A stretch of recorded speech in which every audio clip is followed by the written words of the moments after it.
به الكرب وتغدى به الحوائج وتنال به الرغائب وحسن الخواتيم ويستسقى الغمام بوجه الكريم وعلى آله وصحبه في كل لمحة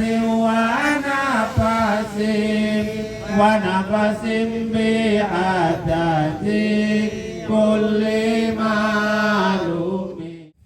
Hadratal muhtaramin aizatal kiram, para alim, para ulama, para kiai, sesepuh, bini sepuh ingkang minulya al-akhos panjenenganipun Kiai Supardi Muhammad Khairon, al-akhos panjenenganipun Kiai Abdul Rashid, al-akhos Ustadz Aib Saifullah yang tadi membacakan ayat suci Al-Quran dengan indahnya, dengan suara merdunya. Jadi saya ini agak paham dengan Ustadz Aib, Pak. Kalau beliau dikasih sound yang agak empuk, mesti ngajinya agak lama, Pak. Iya itu. Tuh. Iya, kalau soundnya agak empuk, mesti ngajinya agak lama, Pak. Tapi kalau soundnya ini enggak bulat, mesti cepat sedekah. Tadi alhamdulillah agak lama kan, karena enak soundnya. Jadi paham nih anak nih sama beliau. Al-akhos sahibul bait, Bapak Saiman sekeluarga besar, dan Bapak Mustafa pengurus Majelis Jumat Bersolawat, serta jamaah bapak-bapak yang hadir pada kesempatan kali ini yang insya Allah dimuliakan oleh Allah Subhanahu wa Ta'ala. A'udzu billahi minasyaitonir rajim. Bismillahirrahmanirrahim. Qala al-musannifu fi hadzal kitab wa nafa'ana bihi wa bi 'ulumihi wa bi asrarihi fid dharaini amin ya rabbal alamin. Faslun, adapun pasal, fi ahkami, di dalam menerangkan hukum-hukum al-udhiyati, berkurban. Bidhammil hamzati, hamzahnya dibaca dengan dhammah, udhiyah, bukan adhiyah atau idhiyah, tapi dibaca udhiyah. Kurban itu bahasa Arabnya udhiyah, al-udhiyah. Fil ashari, di dalam kaul yang masyhur, di dalam pendapat para ulama yang masyhur. Wahia, yaitu kurban itu, ismun lima yudbahu minan na'ami yauma idin nahri, nama hewan yang disembelih di hari raya Idul Adha, itu namanya kurban. Jadi hewan yang disembelih di hari raya Idul Adha itu namanya kurban. Wa ayyamat tasyriki, dan juga di hari tasyrik, taqarruban ilallahi ta'ala, dengan niat taqarruban ilallah, mendekatkan diri kepada Allah Subhanahu wa Ta'ala. Jadi yang namanya kurban, Pak, adalah hewan yang disembelih di hari raya Idul Adha dan hari-hari tasyrik. Hari-hari tasyrik niku kapan, Pak? Hari tasyrik niku kapan? 3 hari kapan? 3 hari setelah hari raya Idul Adha. Tanggal 11, tanggal 12, tanggal 13 Dzulhijjah niku diwastani ayyamit tasyriki, hari-hari tasyrik. Lah ini penamaan hari tasyrik niku agak unik. Uniknya karena tasyrik itu berasal dari syaroko. Syaroko itu merupakan kebiasaan orang di zaman Kanjeng Nabi jemur daging kurban diawetkan waktu pagi hari, waktu matahari masih di timur. Itu kebiasaan zaman Kanjeng Nabi niku Pak, nerima daging kurban karena dagingnya itu banyak, belum ada kulkas, belum ada freezer, biar awet, biar tahan lama, dijemur itu dagingnya. Nah niku dijemur, namanya syaroko. Nah, makanya 11, 12, 13 waktu banyak orang jemur daging tersebut, harinya disebut dengan Yaumut Tasyrik, Ayamit Tasyrik atau hari tasyrik. Nah sekarang bapak-bapak ndak usah melok jemur-jemur kayak gitu Pak. Iya, dapat daging korban sekarang ndak perlu dijemur. Nah hilang mana jemur wae, yang masukin orang lain nanti. Ya kita jemur keluarin daging, yang masukin orang lain nanti. Nah sekarang tinggal masukin kulkas awet, tidak cuma sebulan 2 bulan, bahkan ketemu Idul Adha lagi kadang masih di freezer itu. Wah alhamdulillah daging tahun lalu masih ada, yang sampai jadi fosil itu kadang. Nah ini hewan kurban harus disembelih. Kalau mau kurban berarti wajib disembelih di Idul Adha 10 Dzulhijjah dan di hari tasyrik. Kalau disembelih di luar hari itu atau waktu itu, maka tidak dianggap sebagai daging kurban, tidak dianggap sebagai sembelihan kurban. Misalkan kapan waktu nyembelih daging, waktu nyembelih napa namine kurban niku, jadi waktu nyembelih daging kurban, nyembelih kurban tila ilang iki malah. Hilang nang ndi? Wa yudkhilu waktu dabhi, dan masuknya waktu menyembelih lil udhiyati untuk berkurban min waktu sholatil id, dari mulainya sholat id. Kalau sebelum sholat id maka tidak sah dianggap sebagai sembelihan kurban. Misalnya bapak-bapak saking repote pas dinten riyoyo, kemudian punya pikiran iki repot nyembelih banyak, cicilah bar sholat subuh tak nyembelih loro, engko bar sholat id tinggal lanjutaken. Yang disembelih sebelum sholat id, sebelum waktu sholat id, maka tidak sah dianggap sebagai hewan kurban, dianggap sembelihan biasa. Kalau dibagikan ya dianggap sedekahan biasa. Maka waktunya itu ya dari waktu sholat id atau setelah sholat id.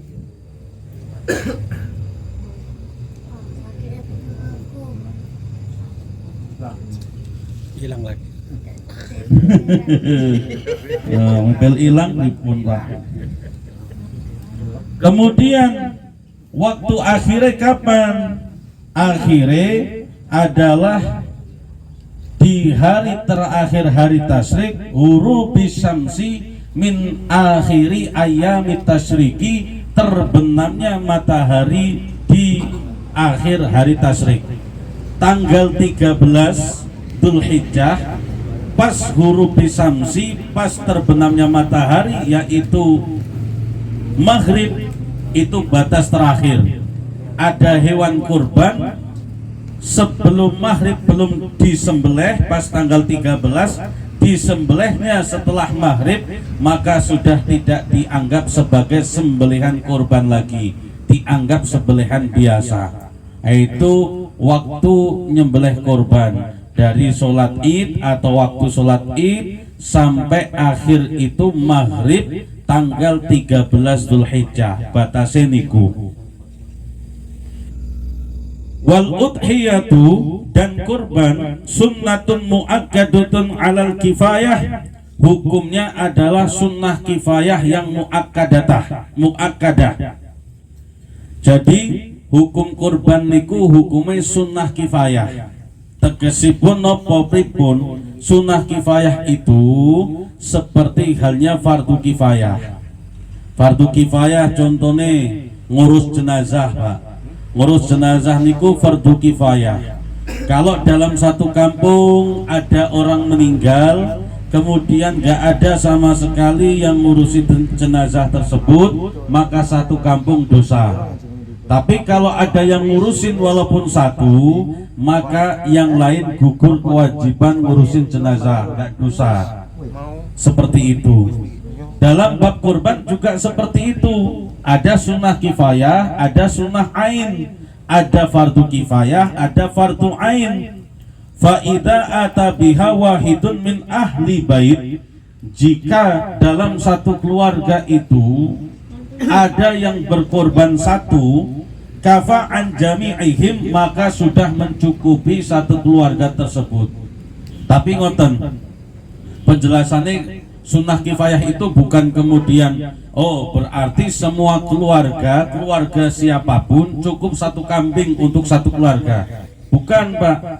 Maksudnya bagi keluarga yang saat Idul Adha itu mampunya cuman beli satu ekor kambing, maka anggota keluarga yang lain itu tidak terjatuhi hukum kesunahan lagi, gugur kesunahan bagi anggota keluarga yang lain.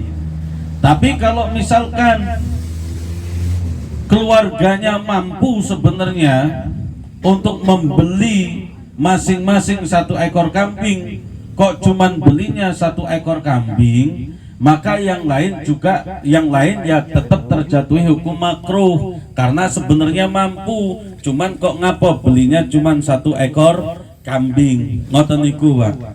Bukan berarti satu ekor kambing itu kemudian diniati untuk satu keluarga, tapi mencukupi satu keluarga, tidak terjatuhi hukum kesunahan lagi jika mampunya memang untuk mengadakan satu ekor kambing mawon.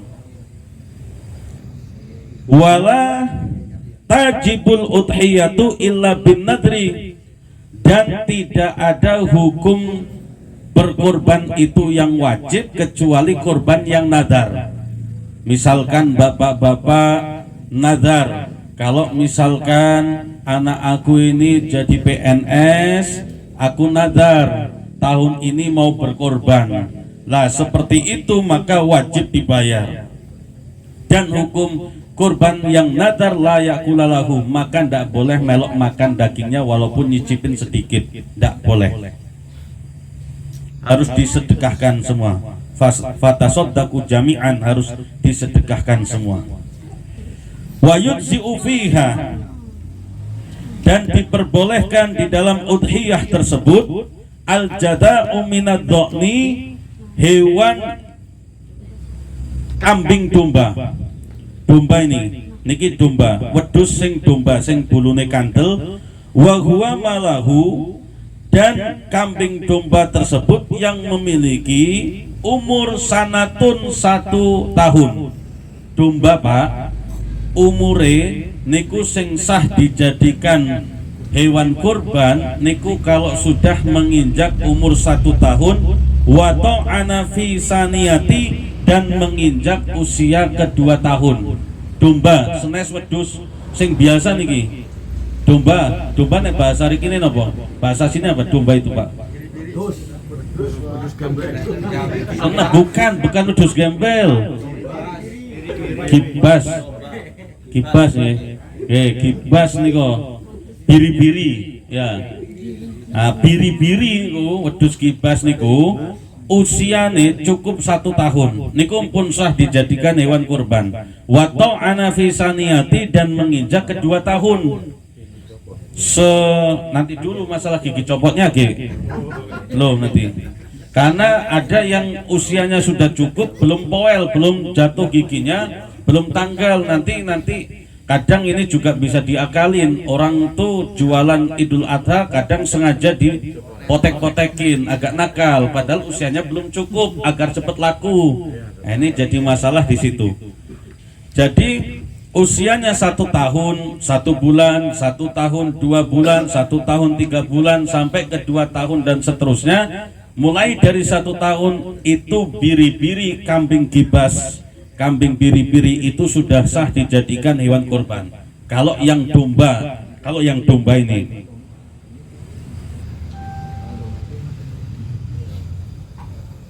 Wasaniyu minal ma'zi, lah ini sing wedhus biasa, kambing biasa.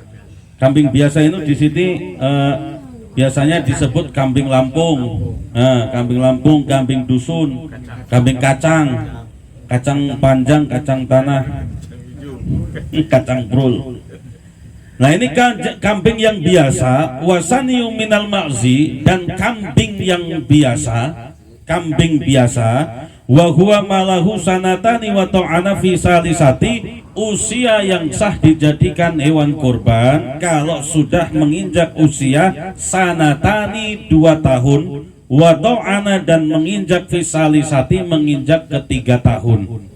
2 tahun sebulan, 2 tahun 2 bulan, 2 tahun 3 bulan, dan seterusnya. Nah ini beda makanya Pak, antara kambing biasa, kambing Lampung, kambing kacang, sama kambing domba itu ketentuannya berbeda. Kalau domba setahun sampun sah, kalau kambing yang biasa, kambing biasa itu usianya harus 2 tahun menginjak ke 3 tahun.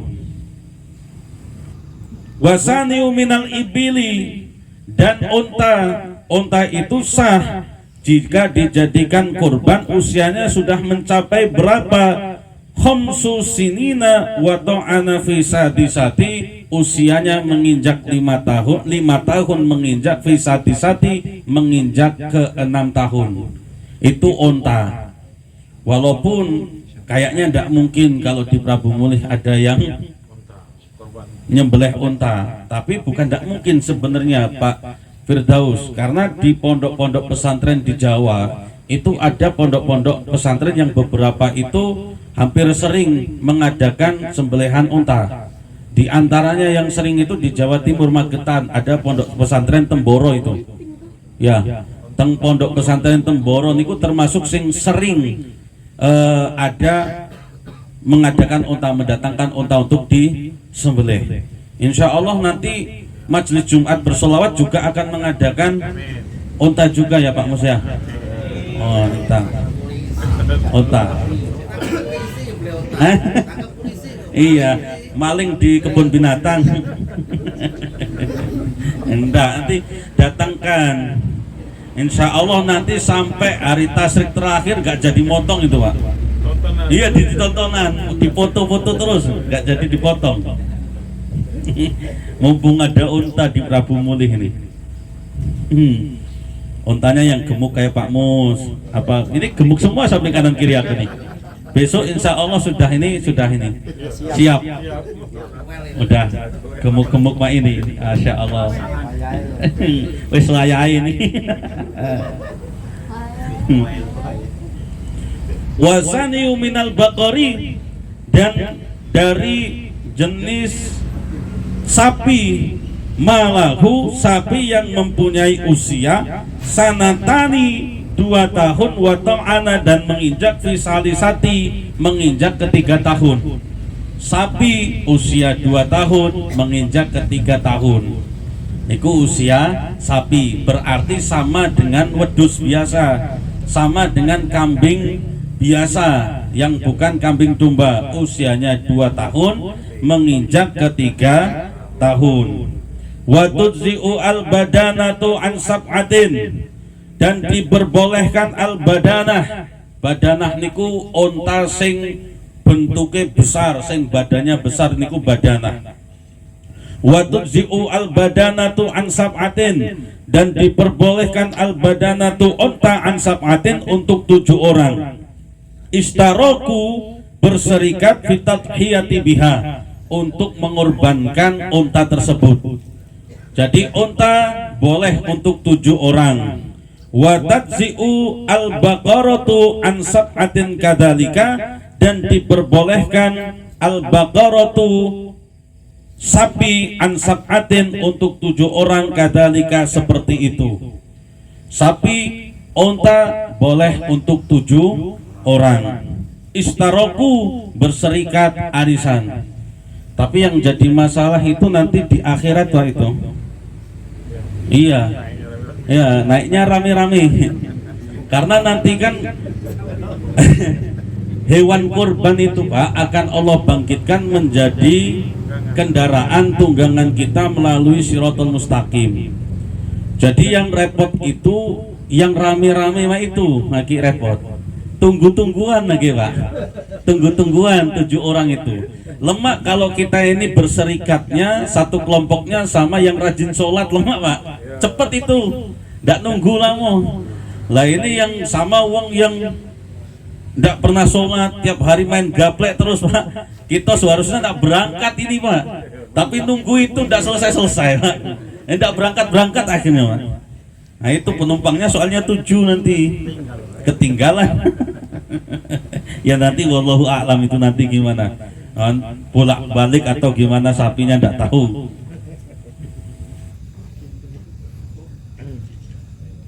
Dan istaroku berserikat itu di dalam kitab Al-Bajuri itu disebutkan kalau niatnya beda-beda pun sah hukumnya.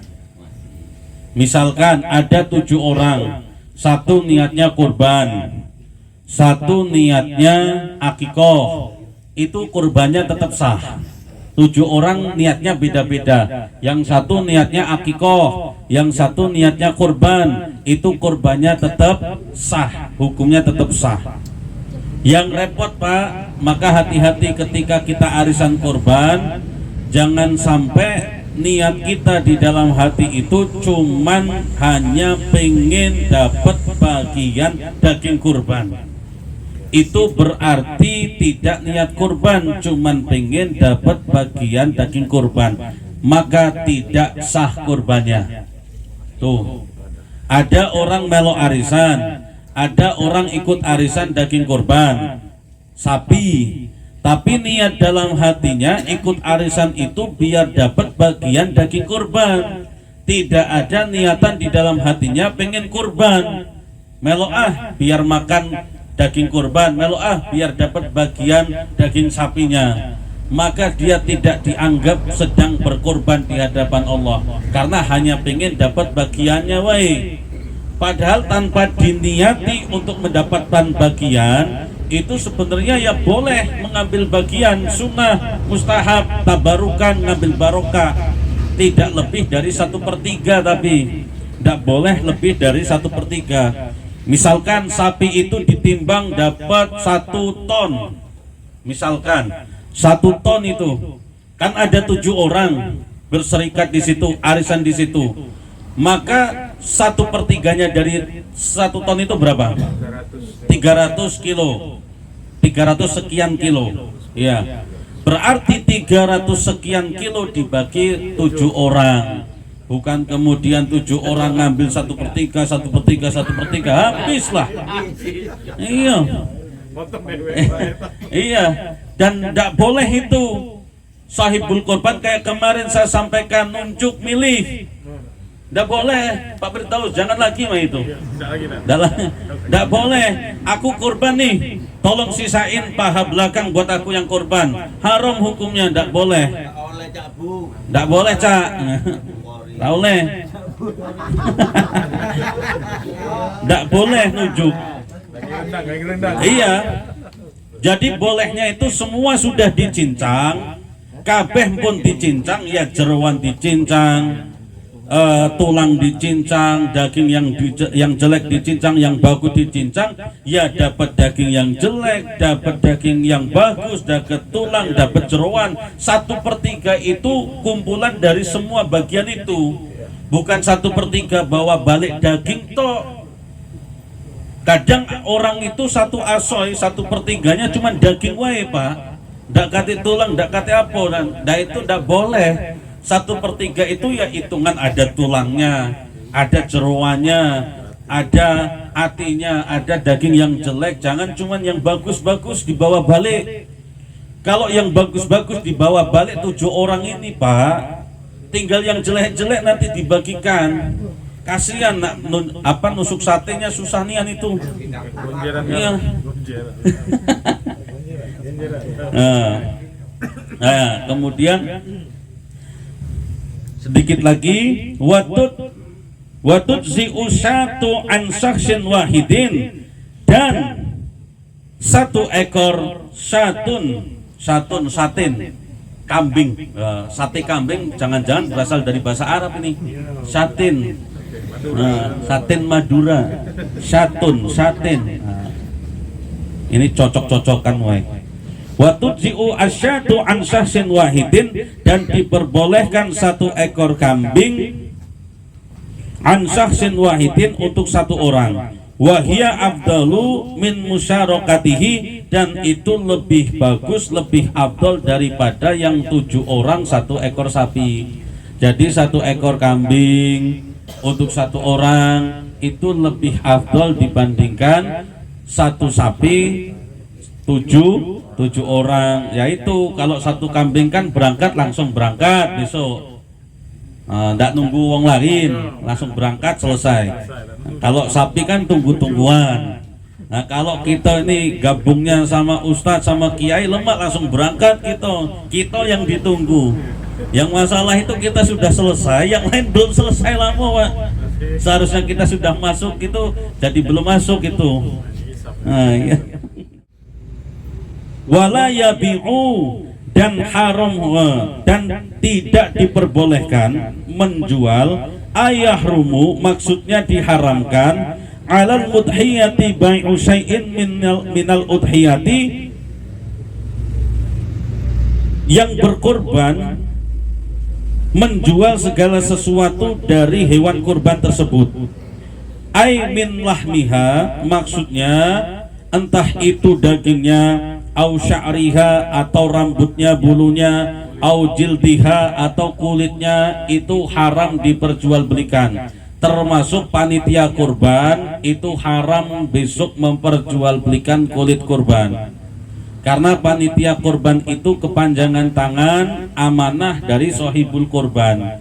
Makanya haram hukumnya panitia kurban besok menjual apapun dari bagian kurban. Misalkan ada orang yang tidak bisa ngelola, ini kulitnya nggak ada yang bisa ngelola, ini bingung, cincang bingung juga, ini nggak ada yang bisa masak, misalkan seperti itu. Kemudian rembuklah panitia, cak mano kita jual baik, age duitnya kita kasih ke fakir miskin. Tetap haram walaupun duitnya dikasih ke fakir miskin, tidak boleh. Walaupun duit hasil jualan kulit ini dikasihkan ke fukara wal masakin, fakir miskin, itu tetap haram hukumnya, tidak boleh.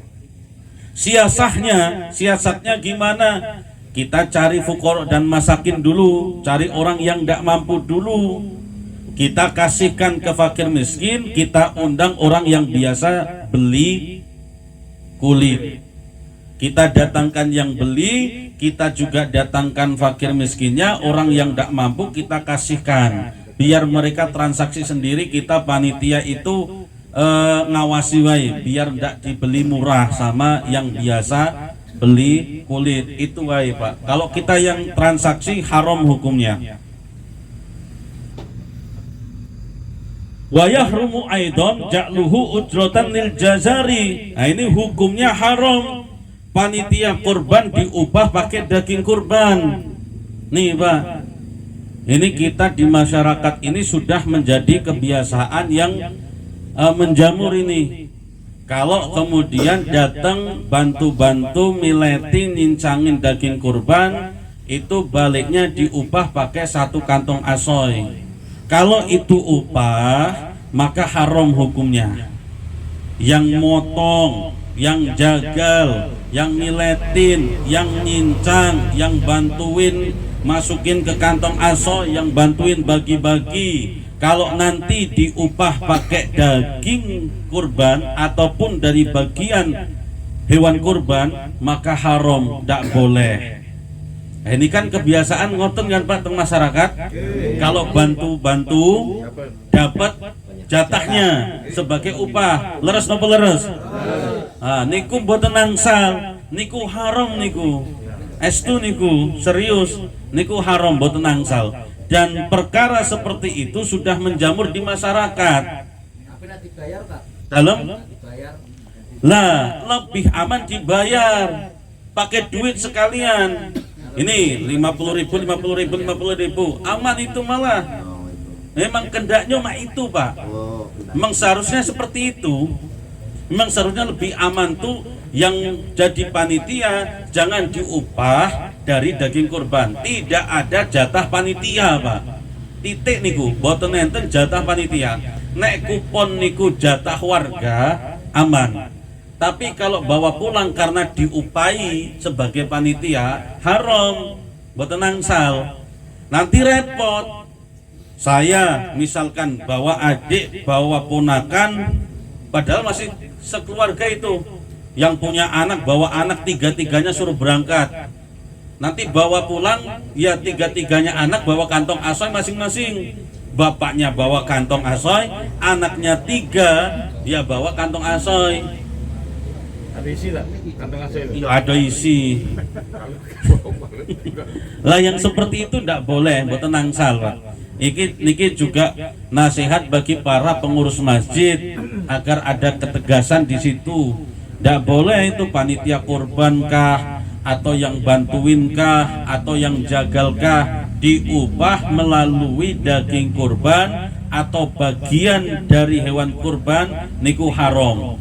Kalau diupah pakai duit sekalian karuan malah halal. Misalkan yang kurban ini diminta ikhlasnya sebelum disembelih atau waktu akad sebelum penyerahan sambil nyerahin hewan kurban, Pak, kalau mau dititipin ke panitia mohon maaf minta ikhlasnya ada tambahan 500.000. Untuk apa, Pak? Untuk ngupah beli rokok yang jagal, untuk ngupah beli apa, kopi, gorengan yang bantu-bantu itu. Jadi minta ikhlasnya, daripada bapak motong dewek sapi tidak bakalan selesai. Sebenarnya tidak ada panitia nggak masalah, Pak. Kurban niku sing enten panitia cuma di Indonesia wae, Pak. Karena Indonesia ini memang dikit-dikit panitia, dikit-dikit panitia. Mau ngapain wae bentuk panitia itu. Mau nikahan bentuk panitia, mau akikoh panitia, semuanya kan panitia. Sebenarnya kurban tidak butuh panitia dan nggak ada hubungannya sama masjid. Nggih. Mboten enten hubungannya kalih masjid. Jangan gunakan harta masjid, jangan gunakan kas masjid, jangan gunakan infak masjid untuk beli kantong asoy kurban. Karena kurban gak ada hubungannya kalih masjid, titik. Kurban mau disembelih jauh dari masjid pun sah. Malah justru bagus karena tidak ngotorin masjid, tidak pakai fasilitas masjid. Kurban gak ada hubungannya sama masjid. Malah kalau disembelih di tengah kebun balang malah bagus itu, tidak ngotorin pelataran masjid. Serius niku. Kiai kami dulu dawuh seperti itu di masyarakat, bukan ke santrinya, sama masih ingat betul. Di masyarakat tegas seperti itu. Tidak boleh itu uang masjid kok untuk beli kantong asoy kurban saya, padahal itu kan kewajiban saya kurban. Tapi kantong asoynya itu diambilin dari infak masjid. Infak masjid gak ada hubungannya dengan saya. Nah, gak ada hubungannya dengan kambing saya, gak ada, Pak. Saya itulah yang harusnya menyelesaikan administrasi masalah kambing saya yang disembelih. Nah, kalau kebalikannya, Tat, gimana? misalkan nih, tadi kan ada yang dibahas masalah arisan kurban tadi kan. Nah, disepakati dengan si anggota arisan tadi, serikat tadi, bahwa katakanlah satu ekor sapi ini 18 juta nih, sedangkan iuran 21 juta, 3 juta seorang. Nah, sisanya dibalikin ke kas masjid. Hukumnya gimana? Boleh kalau kayak gitu, boleh. Asalkan tadi ada akadnya dulu jelas. Atau sisanya itu misalkan ada akad di awal, Pak. Ini misalkan lagi negosiasi, sapinya yang tadinya 21 juta, kita nego 18, Pak. Kalau jadi 18, berarti ada sisa 3 juta. Itu dikumpulin semua itu yang arisan. Sisa 3 juta minta ikhlasnya. Kalau memang benar sisa 3 juta, minta ikhlasnya ini buat upah yang rewangin. Ini buat beli rokok, beli kopi, beli gorengan, beli kantong asoy. Setuju napa mboten Pak? Setuju, alhamdulillah selesai. Atau kalau ada sisa lagi Pak, kita masukin ke infak masjid. Ikhlas dak? Ikhlas, selesai. Dak ikhlas, balikin. Ngoten. Nggih. Seperti itu. Termasuk yang tidak boleh mengupah dari daging kurban niku nggih termasuk masak-masak pakai daging kurban yang belum jelas itu bagian siapa. Kan sering di masjid-masjid itu gotong royong bareng, kemudian masak-masak bareng, ibu-ibu nih kan masak-masak. Lauknya apa? Udahlah ngambil aja ini. Nah, lempar ini, masaklah, bikin pindang itu. Belum jelas itu punya siapa. Diambil untuk masak-masak kayak gitu, haram hukumnya, dosa itu Pak. Nggak boleh itu. Niku. Karena belum jelas itu punya siapa, dan masih banyak ternyata di masjid-masjid Prabu Mulih ini waktu nyembelih kurban itu masih masak-masak bareng dan ngambil dari bagian kurban itu, entah jeroannya, entah tulangnya, entah daging yang jeleknya, itu dimasak untuk makan-makan bareng. Niku mboten nangsal niku, haram niku. Termasuk yang seperti itu. Karena belum jelas itu punya siapa. Karuan misalkan punya aku sudah dapat kantong asoy nih, satu kantong asoy. Nih bagianku silahkan. Pak Tarno masak. Nah, itu sudah jelas. Tapi kalau belum jelas masih berserakan, tidak boleh. Ya lebih baik mesen tempat Pak Mustafa. Itu.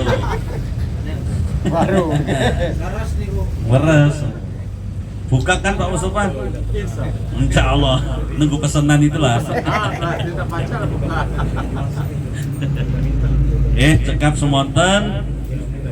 Mudah-mudahan apa yang disampaikan jadi ilmu yang bermanfaat. Sebenarnya masih panjang karena waktunya terbatas. Mudah-mudahan walaupun sekedik, walaupun sedikit menjadi ilmu yang bisa dipahami, bisa diamalkan, dan syukur-syukur kita tasyarufkan di orang-orang sekitar kita menjadi ilmu yang jariyah. Amin. Allahumma amin ya rabbal alamin. Wallahu a'lam bishawab.